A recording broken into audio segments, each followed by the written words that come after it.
ዝናቡ እያጉረመረመ ነው። እኛ መቼም አለን ዝናቡን በዋናነት የምንፈልገው ይቆምልን ይቅርልን አንልም። እኔ በማንኛውም ሰዓት ማቆም እችላለሁ። ዝናቡን እንዲቆም አንፈልግም። በስመ አብ ወወልድ ወመንፈስ ቅዱስ አሐዱ አምላክ አሜን።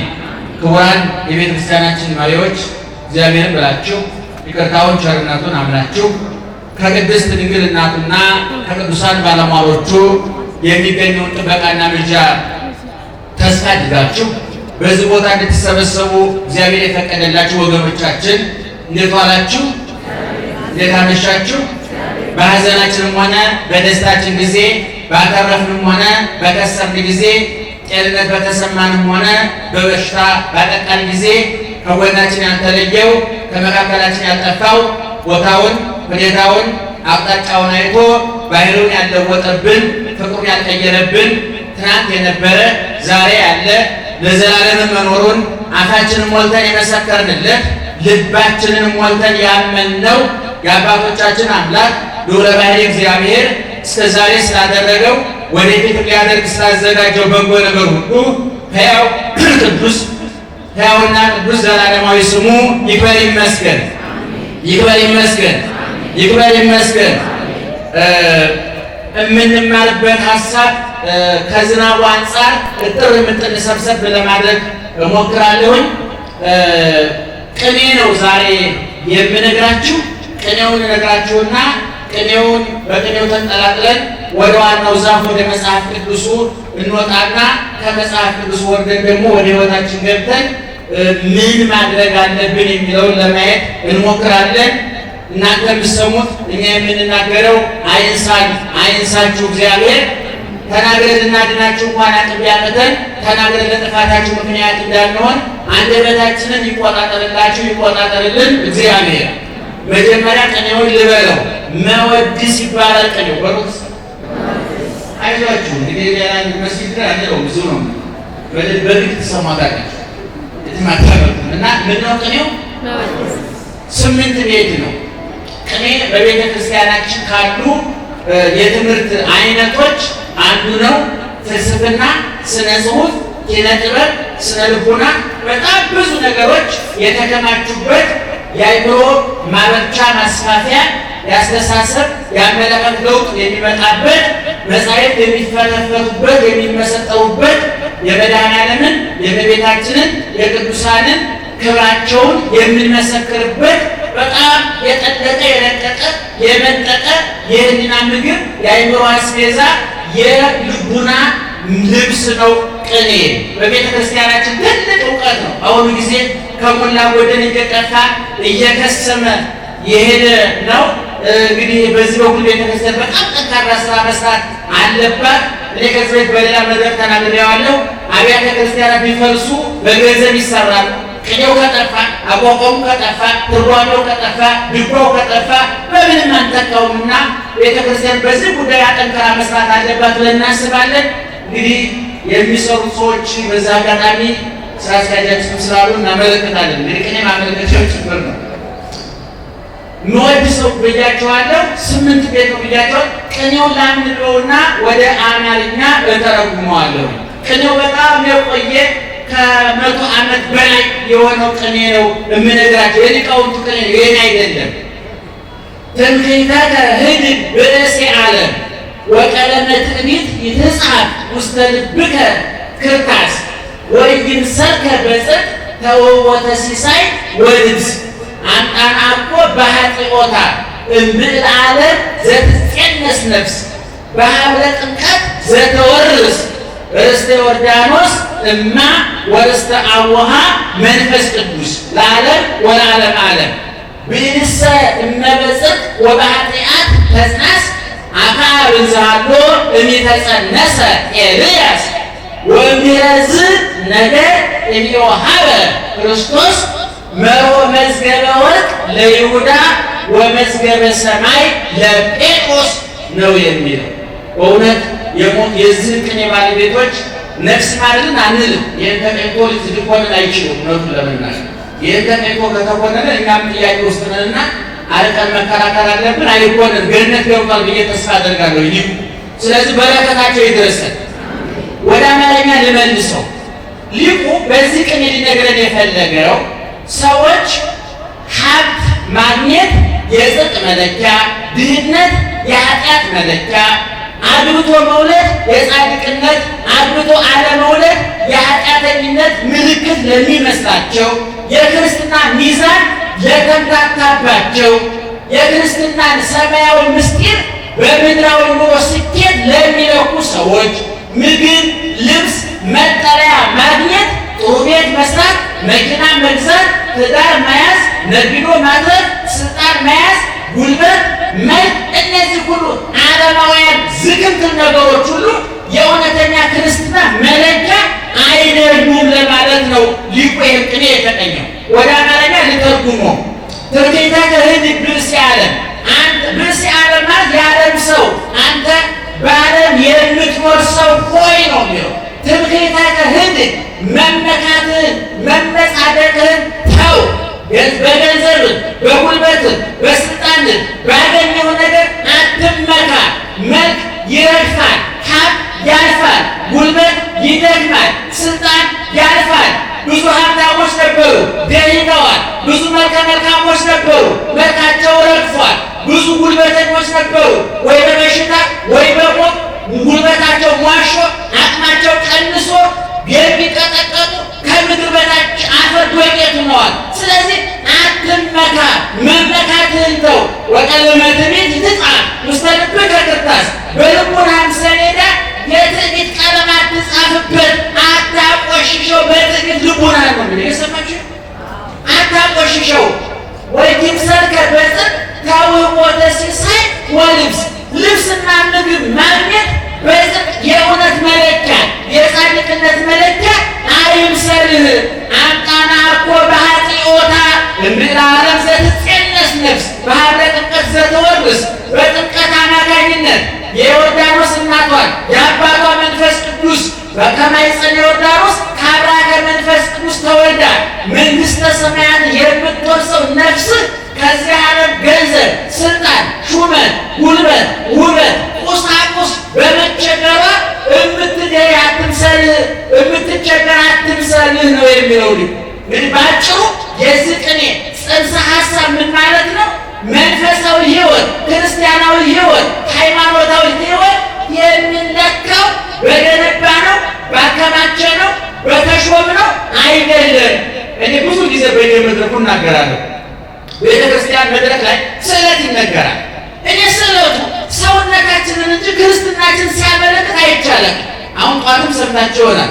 እንደው ለእመቤቴ አንድ ልመና አቅርቤ ነበረ። እባክሽ እመቤቴ በኪራይ ቤት እየተከራተትኩ ነው፣ እንደው አንድ ክፍል ቤት አስጭ ብዬ ለምኛት ነበረ። ቤቱን አግኝቻለሁኝ፣ ይሄን 100 ብር አምጥቻለሁ እና ብር ስለምታመጡ እናጨበጭባለን። እና ባለማጨብጨብ አንችልም። ግን በመሰረቱ አንድ ክርስቲያን ክርስትናው የሚለካው በሚያገኘው ቤት ነው ወይ? አንዳንዶቹ አሜሪካ ለመሄድ ተስለው ተሳክቶላቸው ከአሜሪካ ዶላር የላኩ ሰዎች አሉ። በእውነት ግን የኢየሱስ ክርስቶስ ደሙ የፈሰሰው ለአሜሪካ ቪዛ ማህተም ለመልበጥ ነው ወይ? ስጋው የተቆረሰው እኛ አውሮፓ እንድንገባ ነው ወይ? ወይም ደግሞ ቀራንዮ ላይ እጆቹ እግሮቹ የተቸነከሩት፣ በጦር የተወጋው፣ በጥፊ የተመታው፣ ሐሞት ኮምጣጤ የጠጣው፣ በጥፊ የተመታው ያንን ሁሉ እንኳን ሊቀበሉት ሊናገሩት የሚከብደውን መከራ የተቀበለው ሰማያዊ ቤታችን መንግሥተ ሰማያት እንድንገባ፣ እንድንድን፣ እንድንጸድ፣ የመንግሥቱ ወራሾች እንድንሆን ነው። ስለዚህ አሁን ሊቁ በዚህ ቅኔ የነገረን ይሄንን ነው። ለዚህ ማንጸሪያ ማጉያ ከብሉይ ኪዳን 2 ከአዲስ ኪዳን 2 ሰዎች ጠቀሰ። ብል እስከ ጨጥወን በጣም ጸጥስኩ ወጣችሁ ያንቺ ነው ብዬ ማድረግ ያስፈልጋል። አንዳንዴ አየር ላይ እንዳናወራ በጣም መጠበቅ ይኖርብናል። በእናንተ በእኛ ነው ድልድዩ ከተሰበረ በጣም አንዳንዱ ሰዎች ነው ጥያቄ በሚጆራል ካከለታል አውቶ ቁጭ ውስጥ የገባ ሰው ቢሮ የገባ ሰው አለ። አንዳንዱ ከቢሮ ከሱቅ ሲወጣ እኮ ሱቁን ቤት ይዞ የሚገባ ሰው አለ። በጭቅላቱ አዳራይ ተኝቶ ሚስቱን ረስቶ ልጆቹን ረስቶ እሱ ደግሞ ቀይ ደረግ ጭቅላት አለ። ነገር ተናገረው ሱቃችሁ ዘግታችሁ ውጡ፣ ከሱቃችሁ እናንተ ብትወጡ ሱቁ ከእናንተ ካመጣ ዋጋ የለውም። ሰምታችሁ? ስለዚህ ከብሉይ ኪዳን ሁለት ሰዎችን ከአዲስ ኪዳን ሁለት ሰዎችን ጠቀሰ። ብል ወይም ሀብት የጽድቅ መለኪያ ቢሆን፣ ድህነት የኃጢአት መለኪያ ቢሆን አክዓብ እያለ ኤልያስ አይራብም አይሰደድም ነበር አለ። እየሰማችሁ ታውቃላችሁ? ይድረስ ለእናንተ። አክዓብ ቅድም እንዳልኳችሁ ድህነት የኃጢአት ምልክት፣ ጽድቅ ወይም ደግሞ ሀብት የጽድቅ ምልክት እንዳልሆነ ከብሉይ ኪዳን ሁለት ሰዎችን ጠቅሶ አመጣ። የቅኔው ባለቤት ከብሉይ ኪዳን ሁለት ሰዎች ተጠቅሰዋል። በመጽሐፈ ነገሥት ቀዳማዊ ምዕራፍ 17፣ 18፣ 19፣ 18 ላይ በተለይ ታገኙታላችሁ። አክዓብ የሚባል ንጉሥ ነበረ፣ እስራኤልን የሚገዛ። ኤልዛቤል የምትባል ደግሞ ሚስት ነበረችው። ሚስቱ የምትነዳው የምትጋልበው እንደ ፈረስ ወደ ፈለገችው አቅጣጫ ልክ ፈረስ ጋሪ ወደ የትም አቅጣጫ እንዲያይ ፊት ለፊት እንደሚነዳ እንደሚነዳው እንደፈለገች የምታዘው በጣም መጥፎ ሚስት ነበር። አንዳንድ ጊዜ በየትዳሩ እናውቃለን ባሎቻቸውን መክረው ወደ መጥፎ ነገር የሚወስዱ ባልዮ ከስራ ሲመጣ እቤት ነገር ቀንስሰው የሚጠብቁ ወደ ቤት ሰደበኝ፣ ፊቱን አጠቆረብኝ እንጠብቃለን። ወንድ ልጅ ደግሞ በጣም የመጨረሻ ቆራጡ የሚነቀው ሚስቱ ፊት መዋረድ አይፈልግም። ፈሉ ሁሉ ሸሚዙን ይሰበስባል። ልቡ ቢደነብጥ መጠቃት አይፈልግም። ሴት የላከው ሞት አይፈራም ይባላል። እና ኤልዛቤልና አክዓብ ነገሥታት ናቸው። የእስራኤል ንጉሥ ነው እሱ። ሁሉ በእጁ ሁሉ በደጁ ሁሉ ሀብታም ነበር። ኤልያስ ደግሞ ደግ፣ የዋህ፣ ቀና፣ ለእግዚአብሔር መንግሥት የሚቀና ደግ ነቢይ ነበር። የሚገርማችሁ አክዓብ ሀብታም ነው፣ ኤልያስ ድሃ ነው። አክዓብ ጣዖት አምላኪ ነው፣ ግን ባለ ሀብት ነው። ኤልያስ እግዚአብሔርን ያመልካል፣ ግን ድሃ ነው። ስለዚህ ሀብት ማግኘት የጽድቅ መለኪያ አይደለም። የሚገርማችሁ ግን መጨረሻ ላይ አክዓብ በሰረገላ ውስጥ ሙቶ ደሙ ሲንዠቀዠቅ እንደ ውሻ ሬሳ ወድቆ ሲቀር ኤልያስ በእሳት ሰረገላ በእሳት ፈረስ ወደ ሰማይ ወደ ገነት አርጎ ብሔረ ሕያዋን ገብቶ ክርስቶስ ሲመጣ ወደፊት ገና ይመጣል። ኤልያስ ወደ ሰማይ የወጣው በአውሮፕላን አይደለም፣ በሳተላይት አይደለም፣ በብር በገንዘብ በወርቅ አይደለም፣ በንጽህናው በቅድስናው እግዚአብሔር በማስደሰቱ ነው። አክዓብ ሀብታም ነበር፣ ብራም ነበር፣ ወርቅ ሞልቶት ነበረ፣ የተትረፈረፈ ምግብና መጠጥ ነበረው። ግን ከመቡና ከመጠጡ የተሻለ ታሪክ አልነበረው። ልክ ምግቡ ሲያድር እንደሚበላሸው አክዓብም ፈርሶ በስሶ ሸጦ አፈር ድን በልቶ ምቅምር ላይ ነቀር። ሀብቱ ከመቃብር ሀብቱ ከሞት አላተረፈውም። ስለዚህ ሀብት ቢከማች ዋጋ የለውም ማለት። ሁለተኛ ደግሞ እውነት ሀብት የእውነተኝነት መመዘኛ ቢሆን፣ ድህነት የኃጢአተኝነት መለኪያ ቢሆን ኢየሱስ ክርስቶስ የወርቁን የገንዘቡን ሙዳየ ምጽዋቱን ወይም የገንዘቡን ቁጥጥር ለይሁዳ ሲሰጥ የመንግሥተ ሰማያትን ቁልፍ የሰጠው ለማን ነው? ለጴጥሮስ ነው። ይሁዳ ብር ቆጥሮ ቀረ። ጴጥሮስ ግን መንግሥተ ሰማያትን ገባ። ጴጥሮስን የመንግሥተ ሰማያትን ቁልፍ እሰጥሃለሁ፣ በምድር ያሰርከው በሰማይ የተፈታ ይሆናል፣ በምድር የፈታኸው በሰማይ የተፈታ ይሆናል፣ በምድር ያሰርከው በሰማይ የታሰረ ይሆናል ብሎ የተሟላ ስልጣን ሰጠው። ወርቁን ብሩ ለይሁዳ ሰጠ፣ ሹመቱን ጽድቁን መንግሥተ ሰማያትን ለጴጥሮስ ሰጠ። ስለዚህ ወዳጄ ይላል ባለቅኔው ሀብት ንብረት የጽድቅ መለኪያ አይምሰልህ፣ የቅድስና ምልክት አይምሰልህ፣ እወቅበት። የክርስቲያን ሀብቱ ንብረቱ እግዚአብሔር ነው ይላል። ታላቁ ሊቅ ዮሐንስ አፈወርቅም የድህነት መጨረሻ እግዚአብሔርን ማጣት፣ የሀብት መደምደሚያ ደግሞ እግዚአብሔርን ማግኘት ነው ይላል። እግዚአብሔርን ያገኙ ሁሉ ሁሉን ያገኛሉ። እግዚአብሔርን ያጡ ሰዎች ደግሞ ሁሉን ነገር ያጣሉ።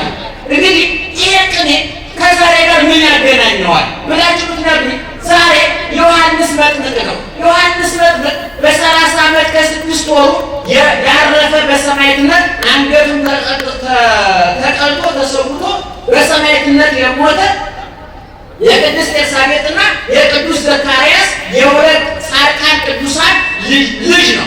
እንግዲህ ዮሐንስ የሕይወት ታሪኩ ከሌሎች ቅዱሳን ጻድቃን በተለይ በሐዲስ ኪዳን በአራቱ ወንጌላውያን ታሪኩ የተጻፈለት ዮሐንስ ነው።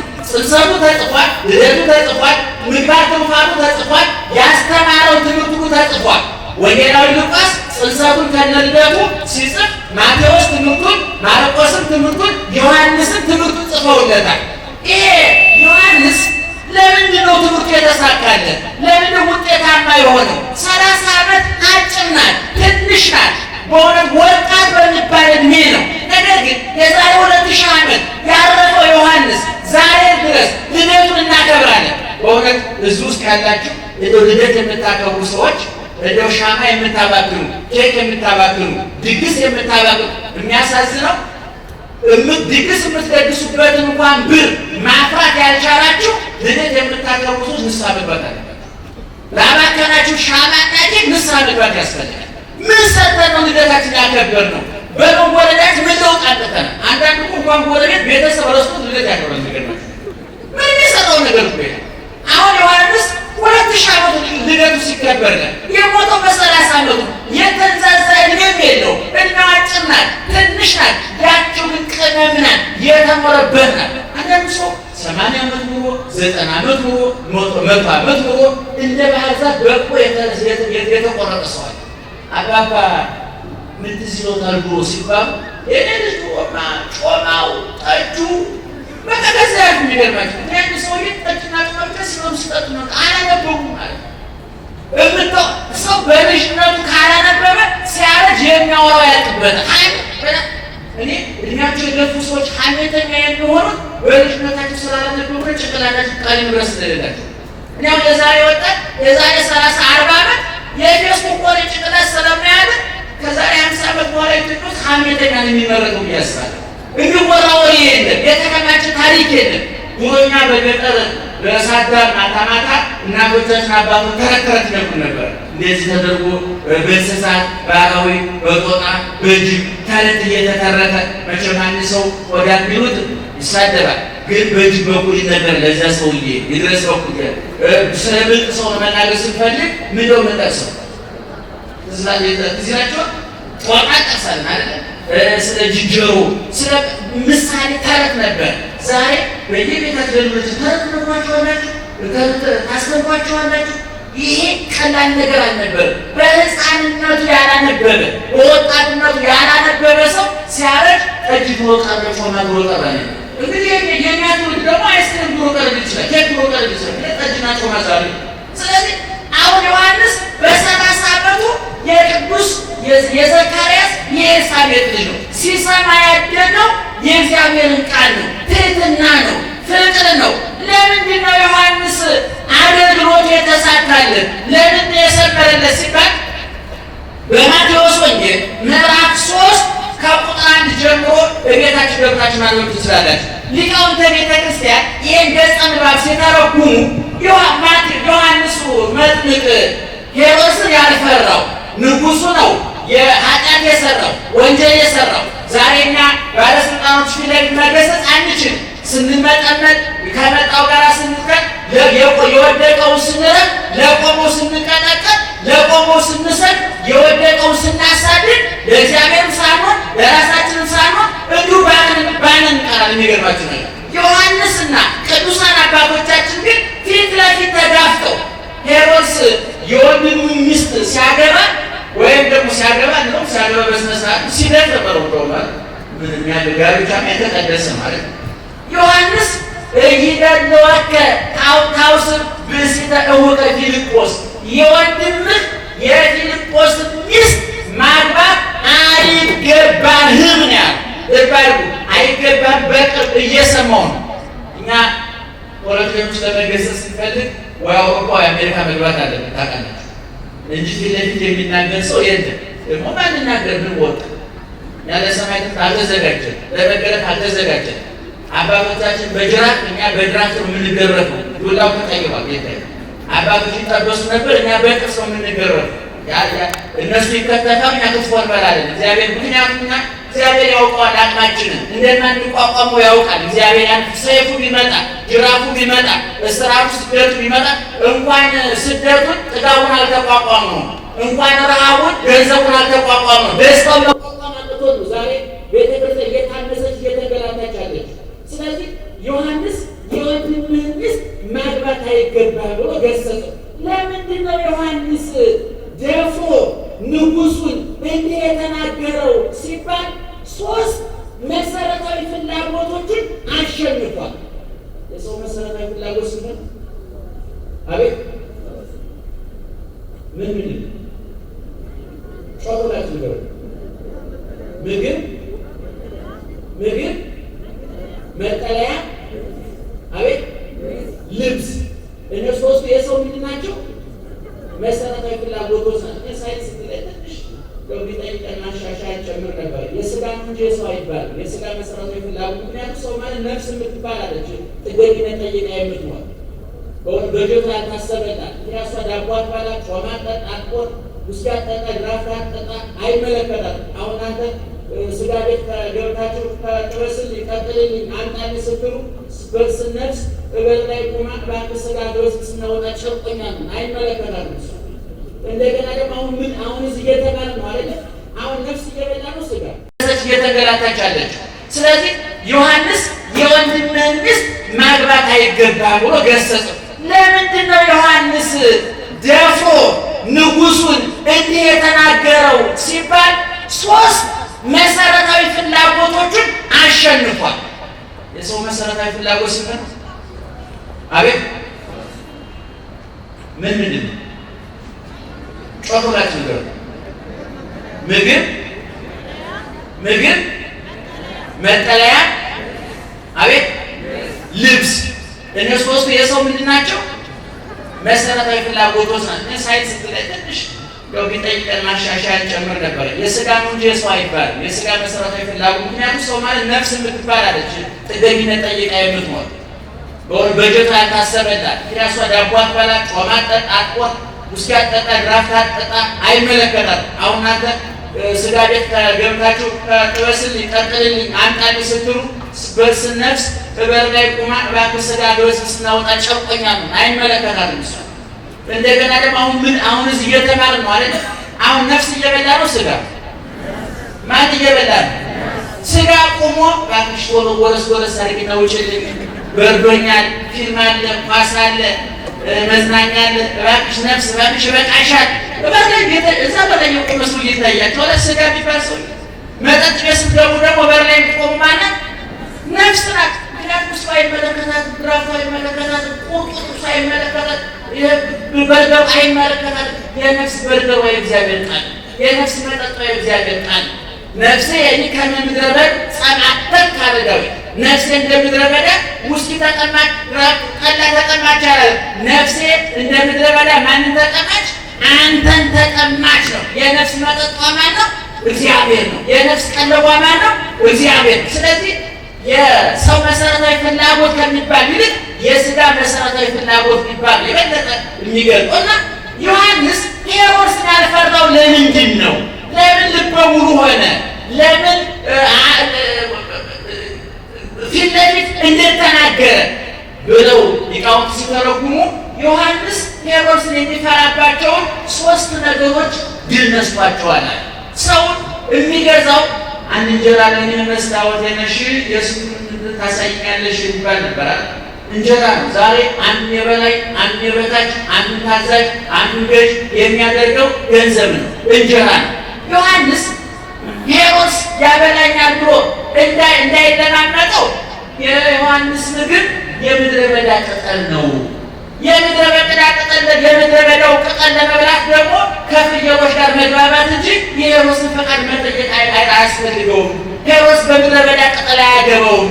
ስለዚህ በሆኑ ነፃ ወጥቷል ማለት ብዙዎቻችን አንገተ ሰባራ ያደረገ የማንፈልገውን የምንናገረው የማንፈልገው ቦታ የምንኖረው ከማንፈልጋቸው ሰዎች ጋር የምንኖረው አንዱ ገንዘብ ነው።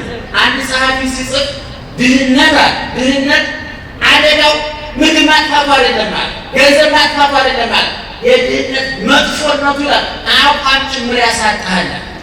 ለምሳሌ ሀብታም ሰው ምሳ ካበላ እስከ ማታ ወደ ያለው እስኪወድ ድረስ ወደ ኩቤ ሀብታም ኖሬ አማራጭ የለም። ምክንያቱም ሰውየው ምግቡን በወድህ ሀሳቡን በጭንቅላት ጭቆብህ ይወጣል። በጣም ከነገረ ደግሞ ሌሊት ሁሉ እሱ ነው የምታስበው። ይገርም ቁርስ ካበላ እስከ ምሳ አጠቃላይ በጀትን ከቻለ ደግሞ አለቀ።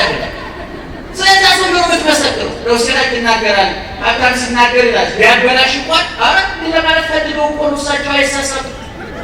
ድሀ ሲናገር ደግሞ አማራ ምን አትሮ መጽሐፍ ስለካላችሁ ቤታችሁ ምዕራፍ 13 አንዱ ይገርማችኋል።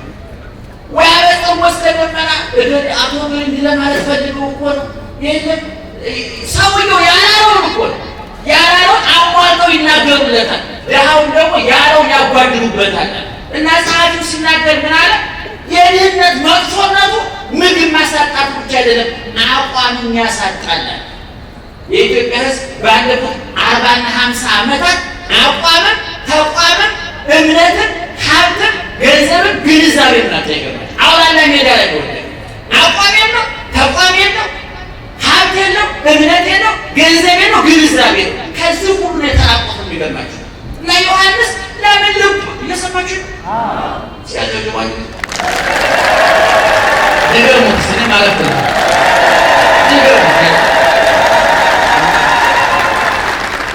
እጃችሁ ሲፋጭ ለሙቀቱም ጥሩ ነው፣ ብርድ ስለሆነ ሙቀት ያመጣላችሁ እና ዮሐንስ ሄሮድስን ያልፈራው አገልግሎቱ የሰመረለት ለምንድን ነው ሲባል በመጀመሪያ ደረጃ ሆዱን ስላሸነፈ። ሆዳቸውን ያሸነፉ ሰዎች ፖለቲከኛ ቢሆን ሃይማኖተኛ ቢሆን እንደው ከዚህ በፊት ተናግሬያለሁ። ሆዳም ሰው እንኳን ጥሩ ሃይማኖተኛ ስፖርተኛ እንኳን መሆን አይችልም። ሰምታችሁና እነ ቀነኒሳ ወርቁን ያመጡት እነ ኃይሌ ወርቁን ያመጡት እውጠው ብቻ አይደለም መጥነው መርጠው መብላት መርጠው በልተው እንዳገኘ የሚበላ ሰው ወርቅ እንጂ ሜዳሊያ ማንም አይሰጥም። በሽታ ነው የሚያገኘው። ስለዚህ ዮሐንስ መጥቶ ስግብግብ አልነበረም፣ ሆዳም አልነበረም። የሄሮድስ ቤተ መንግስት የሚሰራው የሚጠመቀው መጠን ምኑም አይደለም፣ የምድረ በዳ ቅጠል ነው ቀለቡ። ስለዚህ ዮሐንስ የመጀመሪያ አገልግሎቱን ያሳካለት ሆዱን ማሸነፉ ነው። ሁለተኛ ዮሐንስ ልብሱ ጸጉረ ገመል ልብስ የገመል ጸጉር ነበር ልብሱ። እኔ በንስሐ ልጆችና በንስሐ አባቶች መካከል ያለው ግንኙነት በመስጠትና በመቀበል ላይ ከተመሰረተ በጣም አደገኛ ነው። ምክንያቱም አንዳንድ ባለሀብት ለንስሐ አባቱ አንድ ነገር ካደረገ በዛ ሂሳብ እንዲወራረለት ይፈልጋል። አፉን ሞልቶ መናገርም ከባድ ነው። ለምሳሌ የሆነ ነገር ስትሰሩ ብር የሰጠህ ሀብታም አጥፍተሃል ማለት ከባድ ነው። ወደ ላይ መናገር ይቻላል። ለመበሳጨት ይፈልጋል። ያውም እኛ አንድ ጊዜ የዛሬ 7-8 ዓመት አንድ ትልቅ ሰው ማለት ሀብታም ማለት ክርስቲያን እያልኳቸዋል እና እዛ ምሳ ተበልቶ የሥላሴ ዝክር ተበላና ትምህርት ተሰጠ። እንግዲህ እኛ በልተናል ጠጥተናል፣ በጉን አርዳችሁ መጠጡን አዘጋጅታችሁ በልተናል ጠጥተናል። እኛ ደግሞ ቀራንዮ ላይ የታረደ በግ አለ፣ ንስሐ ገብታችሁ በአንድ ተወስናችሁ ስጋው ደግሞ መቀበል አለባችሁ ብለን አስተማር። ለካ ሰውየው አዲስ አበባ አንድ ሚስት ገጠር አንድ ሚስት ነው ያለችው። እኛ መረጃው ስለሌለ ነው እንጂ አንቀርጥም ነበር በልተን ጠጥተን። ያለ ድፍረቱ አልነበረን፣ መረጃ ስላልነበረን። ዋና ሰውየው ምናልባት የመጡበትን በልቶ አይወጡም ማለት ነው። በጣም ያሳዝናል። ይሄ ሰውዬ እንግዲህ እንኳን እንጂ እምነት የለውም ማለት ገንዘብ እንጂ ግንዛቤ የለውም ማለት ወይም ያን ካህን የጠራው የፈለገው እንዲነግረው እንጂ የሚያስፈልገው እንዲያስተምረው አይደለም። ዮሐንስ ሆዱ ስላሸነፈ ልብሱን ስላሸነፈ የዮሐንስ ምግቡ ምንድነው ብያቸዋለሁ? የምድረ በዳ ቅጠል። ልብሱ ምንድነው ብያቸዋለሁ? የግመል ጸጉር። ሶስተኛ ዮሐንስ መጠለያው ንብረቱ ገዳም ምድረ በዳ ነው የሚኖረው። በቀበሮ ጉድጓድ ነው የሚኖረው። በቀበሮ ጉድጓድ ውስጥ ለመኖር ንጉሥ ማስፈቀድ አያስፈልገውም ዮሐንስ። ስለዚህ እነዚህ ሶስት መሰረታዊ ፍላጎቶቹ ሆዱ ስላሸነፈ፣ ልብሱ ስላሸነፈ፣ መጠለያውን ስላሸነፈ ልበ ሙሉ ሆኖ አገልግሎቱን አገለገለ። ዮሐንስ መጥምቅ ነው፣ አጥማቂ ነው፣ ካህን ነው፣ ሰማዕት ነው፣ ነቢይ ነው፣ ሐዋርያ ነው። ኦርቶዶክሳዊ ተዋሕዶ ቤተክርስቲያን ጽላቱን ቀርጻ ቤተክርስቲያኑን አንጻ ገድሉን ጽፋ ውዳሴዋ በቅዳሴዋ በውዳሴዋ በማይሌቷ በሰዓታቷ ታነሳዋለች።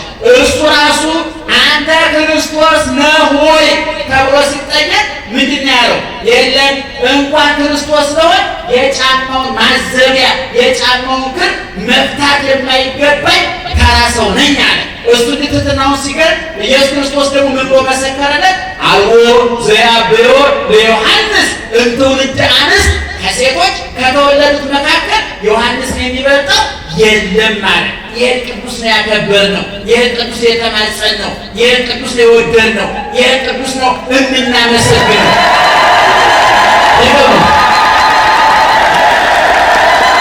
ስለዚህ ኦርቶዶክሳውያን የተዋሕዶ ልጆች ነፍስና ስጋን ማስታረቅ ይገባል። ምን ማለት ነው ነፍስና ስጋን ማስታረቅ?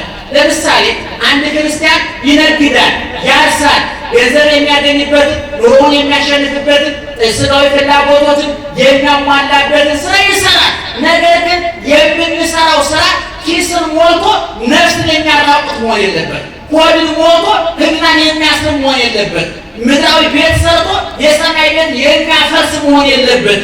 በየስራ ቦታችሁ፣ በየሱቃችሁ፣ በየትዳራችሁ፣ በየንግዳችሁ፣ በየተሰማራችሁበት የስራ መስክ ሕሊናን የሚፈትን አይምሮን የሚፈትን ሕይወትን የሚፈትን ከእግዚአብሔር የሚለይ ከሃይማኖት የሚያወጣ ብዙ ወንጀል ሊገጥመን ይችላል። ያንን የምንቋቋመው እንቅድም እንዳልኳችሁ መሰረታዊ ፍላጎቶቻችንን በመቋቋም ነው። ባለቅኔው ሊነግረን የፈለገው ቅድም በቅኔው ያነሳሁላችሁ ይሄንን ነው።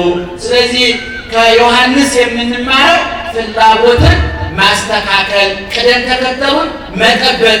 ሀብታም መሆን ድሃ አይደለም፣ ባለጸጋ መሆን ኃጢአት አይደለም፣ መልከ መልካም መሆን ኃጢአት አይደለም፣ ጉልበተኛ መሆን ኃጢአት አይደለም። ነገር ግን ይህን ለኃጢአት፣ ለወንጀል፣ ለጥፋት፣ ለተንኮል ከተጠቀምንበት ይጎዳናል። አብርሃም ሀብታም ነበር፣ ሰሎሞን ሀብታም ነበር፣ ዳዊት ሀብታም ነበር፣ ኢዮብ ሀብታም ነበር። ታላቁ ሊቅ ዮሐንስ አፈወርቅ እንደነገረን የቀደሙ ሰዎች ሁሉ ሀብታሞች ነበሩ። ነገር ግን ሀብታቸውን አያመልኩም፣ መልካቸውን አያመልኩም። እኔ ብዙ ጊዜ እናገራለሁ። ጧት ጧት መስታወት ፊት ከሚገባው በላይ የምታፈጡ ሰዎች ጠንቀቅ በሉ። አፍንጫችሁን አታምልኩ፣ ጥርሳችሁን አታምልኩ።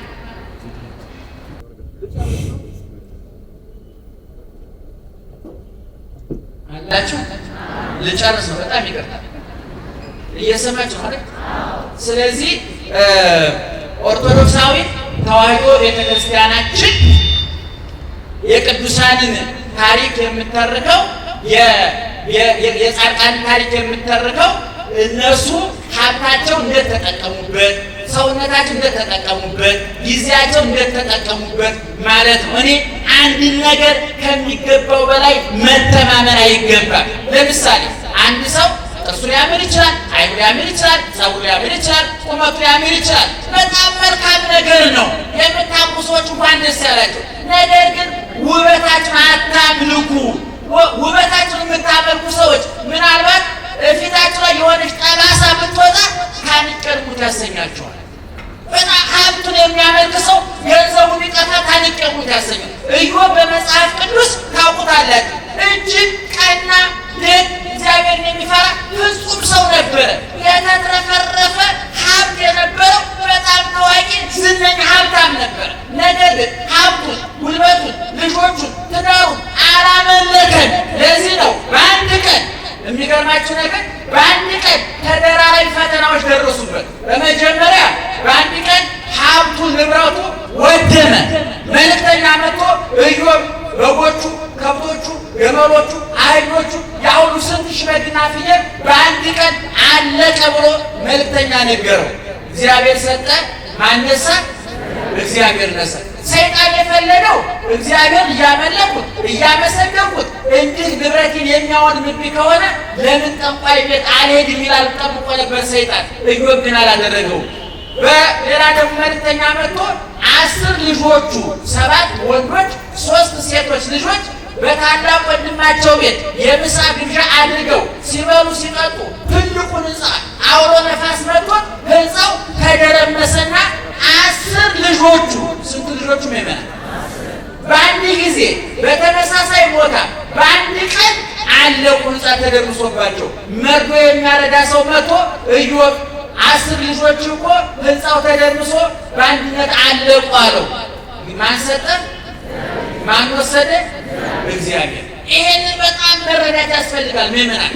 ያው በእውነተኛ በአንድ ቀን 10 ልጅ አይደለም። ቤተክርስቲያን መጥቶ እኮ ሞባይል ጠፋ ብሎ እኮ መድኃኔዓለም የሚያማሩ ሰዎች አሉ። ጆሮአቸው ተገንጥሎ የጠፋ ያልኩ የሚደነግጡ ሰዎች አሉ። ቤተክርስቲያን መጥተው ጫማ ሲሰረቅባቸው ምን ነው ቅዱስ ገብርኤል ጫማ ይጠብቅ እንዴ? መድኃኒዓለም ጫማ እግርን ጠበቀ፣ ጫማን ተጠብቅ። አንዳንዱ ደግሞ መንጃ ፈቃድ በጉቦ አውጥቶ ልባን መንጃ ፈቃድ በጉቦ አውጥቶ ልምድ ሳይኖረው መኪናው ላይ ምን ብሎ ይለጥፋል? ቅዱስ ገብርኤል ተከተል። ይህ ሰው ይከተላል? በፍጹም አይከተልም። አንተ ሞልተ በጉቦ መንጃ ፈቃድ አውጥተህ መኪናን በያሞቱ ቦሎ የሚባለው ሰርቪስ አታስደርግ ለሚደርስብህ አደጋ ወልደ ገብርኤል ተጠያቂ። የራስህ ጉዳይ ያንተን ኃላፊነት መወጣት አለብህ። ኢዮብ 10 ልጆቹ ሲያልቁበት መቶ መልእክተኛ ነገረው። ማን ሰጠ? ማን ወሰደ? ልጆቹ ወደደው ማን ስለፈቀደ ነው? ዘሩ ማን ስለባረከ ነው? እግዚአብሔር ስለባረከ ስለፈቀደ ነው። ስለዚህ 10 ልጆች የሰጠው ማን ነበረ? 10 ልጆችን የወሰደ ማን ነው? እግዚአብሔር። በዛው ቀን ደግሞ ኢዮብን ከራስ ፀጉሩ እስከ እግር ጥፍሩ ድረስ በደዌ በቁስል ተመታ። በትር ተከበበ፣ በቁስል ተዋጠ፣ ሰውነቱ መገለ፣ ሸተተ፣ ከረፋ፣ ልቡ ብቻ ነበር የቀረው። አሁንም ሰዎች መጥተው ኢዮብ እንደቷል ቢሉት መልሱ ምንድን ነው? አቤት እግዚአብሔር ይመስገን። ግን የዋለበት ያሳለፈው መከራ እግዚአብሔር ይመስገን የሚያሰኝ ነው አይደለም። ግን ኢዮብ የሀብቱ አምላክ አልነበረ፣ የልጁ አምላክ አልነበረ። እኔ እናቶች እንደው በጣም ይቅርታ ይደረግ፣ እኔም የልጆች አባት ነኝ። ልጆቻችሁን ከሚገባው በላይ አትውደዷቸው። ሀብታችሁ እኔ አስመራችሁ ስሙኝ እናቶች፣ ልጆቻችሁን ከሚገባው በላይ አትውደዷቸው። እናንተ ምክትል ወላጆች ናቸው። መደበኛ ወላጃቸው ማን ነው? መደበኛ አባታቸው ማን ነው? እግዚአብሔር ነው። ልጆቻችሁን ከሚገባው በላይ መውደድ የለባችሁ። አብርሃም ይስሐቅን ሰዋል ሲባል ሳያንገራግር እንደ በግ ወጥቶ እሳቱን ስለቱን አሸክሞ ሊያርደው የሄደው ለምንድን ነው?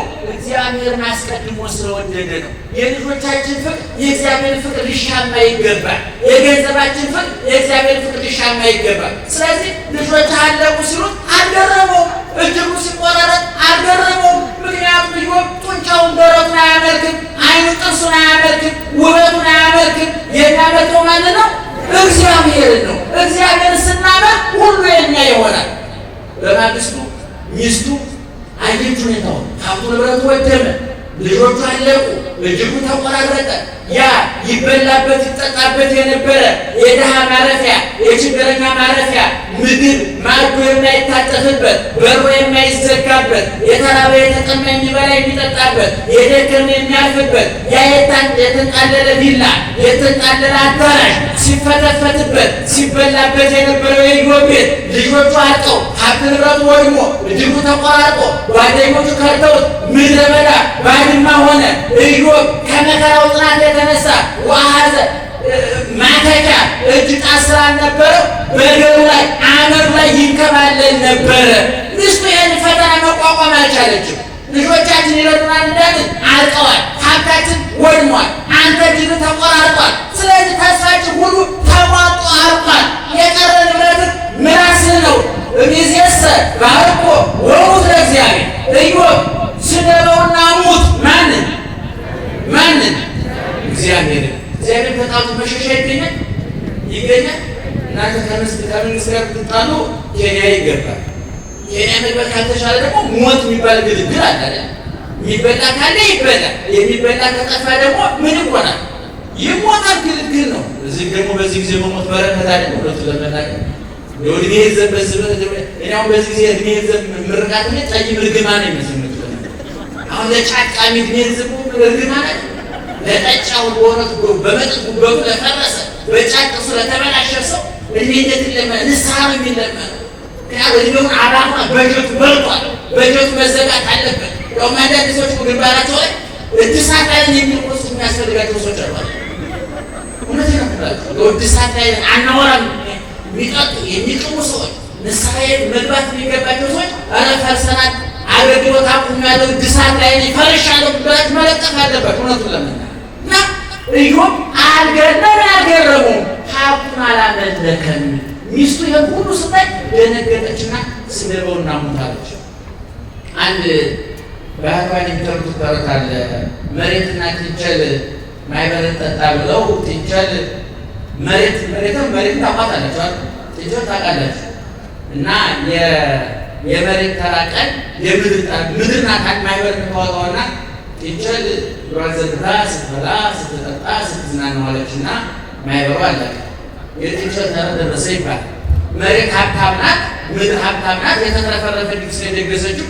ጥንቸል ስታስበው አይ እንዲህ ያለ ድግስ መደገስ አልችልም፣ ያለኝ አማራጭ መሬት ነው አንድ ቦታ ተጎልታ ነው የምትለው፣ እኔ ውጭ ማምረት ነው ያለብኝ ብላ ተነሳች ይባላል። በኋላ ሩጣ ዘወር ስትል ማን አለ? ምድር አለች። አሁንም ሩጣ ዘወር ማን አለ? መሬት አለች። ደህና ዋላችሁ መጥቻለሁ። እስካሁን አልሰማችሁም ብዬ ተስፋ አላደርግም። ሰምታችሁ ያላል። ስለዚህ ጥንቸል ምን አለች ይባላል መጨረሻ ላይ እንደው አረረ መረረ ያኔ ከፍዬ ብወጣው ይሻለኛል እንጂ ከምድር ማምለጥ አልችልም። ሰው ከእግዚአብሔር ማምለጥ ይችላል? አይችልም። ስለዚህ ያለው አማራጭ ንስሐ ገብቶ ታርቆ ተስማምቶ መኖር ነው እና ምዕመናን እንግዲህ ይህንን የትምህርታችን ርዕስ ቅኔው ነው። የቅኔው ባለቤት ሊቁ ሊነግረን የፈለገው እኔ አሁን ያብራራሁት ቀጠን አድርጌ ለጆሯችሁ እንዲመጠን አድርጌ የነገርኳችሁ ወፍራሙና የሰባውን የሊቁን ሀሳብ እኔ አንስቼ አቅኜ በጆሯችሁ ልክ ነው ቀልጬ የሰባሁት ብዬ ተስፋ አደርጋለሁ። ሰምታችሁኛል? አዳምጣችሁኛል? ስለዚህ ዮሐንስ እነዚህን ሁሉ ነገሮች አሸንፏል። የገንዘብ ፍላጎታችንን የተለያዩ ፍላጎቶቻችንን ገተን አሸንፈን እንጸድቃለን ብለን ተስፋ እናደርጋለን። የዮሐንስ በረከት ይደርብን። ዛሬ ማን ልደት ነው ብያለሁ? ይዟችሁ አታውቁም? ዛሬ ማን ልደት ነው? የዮሐንስ። ኦርቶዶክሳዊ ተዋሕዶ ቤተክርስቲያን ከ1 እስከ 30 ስሪት አለ። 30 ይባላል። ደውለት ብዙ መድረክ ተናግረን አስታውሳለሁ። በአንድ ምንድን ነው? አቤት 19 12 22 23 24 17 19 27 ድሮ በገጠር የሚገርማችሁ መንግስት ከዛሬ ብዙ 100 ዓመት በፊት አውራጃ ወረዳ ድሮ ለአስተዳደር እንዲመቸው ከማዘጋጀቱ በፊት ኦርቶዶክሳዊቷ ቤተክርስቲያን ስንዷ ቤተክርስቲያን ይህን ሰርታ ነበር። አሁን ወደ ክፍለ ሀገር ወደ ጎጃም ወደ ጎንደር ስትሄዱ ሰፈር ነው ሲባል ቅድስታና ወረዳው ራሱ የሚጠራው በታቦቱ ነበር። የድሮ ሰው ደግሞ ሲቀጣጠል የሚያዝያ ጊዮርጊስ እንገናኝ ካለ ሚያዝያ ስንት ማለት ነው? አቤት ይሄዳል። የሚያዝያ ጊዮርጊስ ልጄን እድራለሁና ና ብሎ ከጠራ ሚያዝያ ስንት ማለቱ ነው? የሚያዝያ ሚካኤል ካለ ሚያዝያ ስንት ማለቱ ነው? 12 ነበረ። አሁን እኛ የሚገርማችሁ ነው ወርደ እንደ ጠብቀኝ ከቁጥር ጋር ተጣብቀን 12 13 15 ማለት እስኪ ይሄንን ኦርቶዶክሳውያኑ ተጠቀሙበት። እስኪ እኔ ጫት ለመቃም የማርያምን እንገናኝ ልትሆን አልፈልግም። እሱ ባያን ተገናኝ ቁጥሩ ነው ለእናንተ ለጫት ማርያምን አንሰ እንደው ግን ባህሉ ትውፊቱ ጥሩ ነበረ። የሚያቀራርብ ነበረ፣ የሚያግባባ ነበረ፣ የሚያደማምጥ ነበረ። ክርስትና ባህሉ ሃይማኖት ሲሆን አደገኛ ነው። ሃይማኖቱ ባህል ሲሆን ግን እንደኛ ሊቃውንት መልከም ይጠይቃል። ሃይማኖት ሲሆን እንግዲህ ዝም ብሎ ወንዙንም ተራራውንም ማምለክ ነው። ሃይማኖቱ ባህል ሲሆን ግን አሁን አንዳንድ እናቶቻችን ቋንቋ ቅዳሴ ኪዳን ያለባቸው እናቶች የለመዱ እናቶች እንደ ባህል አድርገው በደም ስራቸው ሰርቆ ከሰውነታቸው ጋር ተዋህዶ ልክ የኪዳኑ ሰዓት ሲደርስ የሚይዙት የሚለቁት ያጣል። ማታ ጉባኤ የለመዱ እናቶቻችን ያን ጥሩውን ነገር ባህል ስላደረጉት በዛን ሰዓት ጠነቀራችን ቤተክርስቲያን የሚል መጠጥ ባህል ያደረጉ ሰዎች ደግሞ 12 ሰዓት ትዝ ሲል የግሮሰሪ በር የሚታያቸው ብርኛው መጥቶ የጠርሙሱ መጥቶ ፊታችን ይጨፍርባቸዋል። እንዳስለመን ነው የምንሆነው።